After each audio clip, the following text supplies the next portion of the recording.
J'ai fait un rêve. Je suis dans un hangar immense, industriel.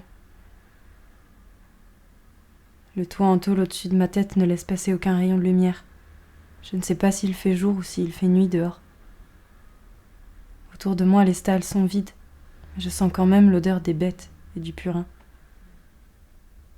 Je m'avance dans les allées désertes et je finis par arriver devant un mur en béton.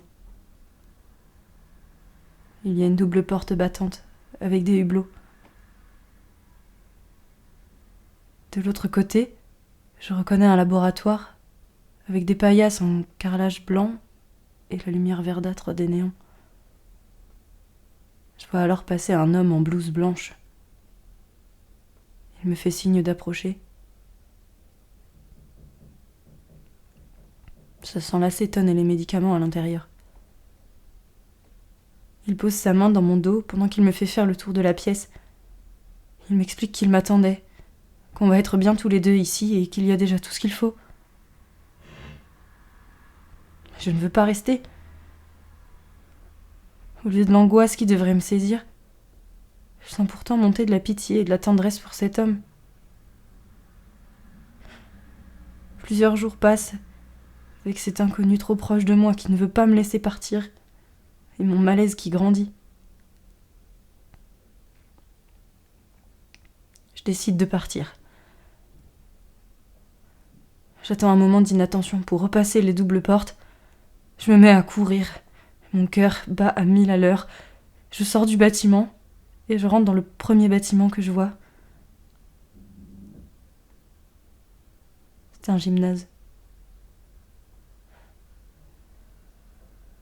Je vais me réfugier dans les vestiaires. À l'intérieur, il y a des jeunes filles, à peu près de mon âge. Elles me dévisagent.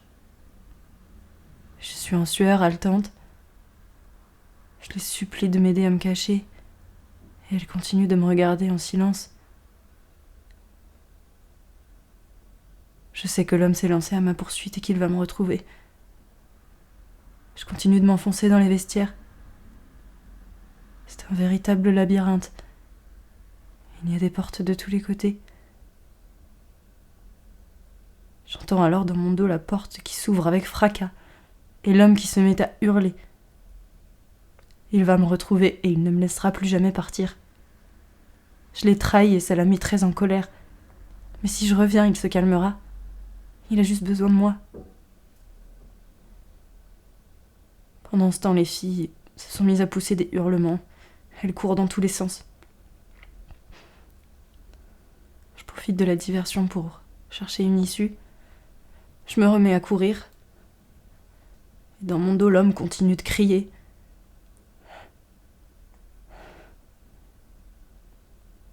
J'ai trouvé une porte vers l'extérieur. Je me jette dans une haie. Je suis épuisée.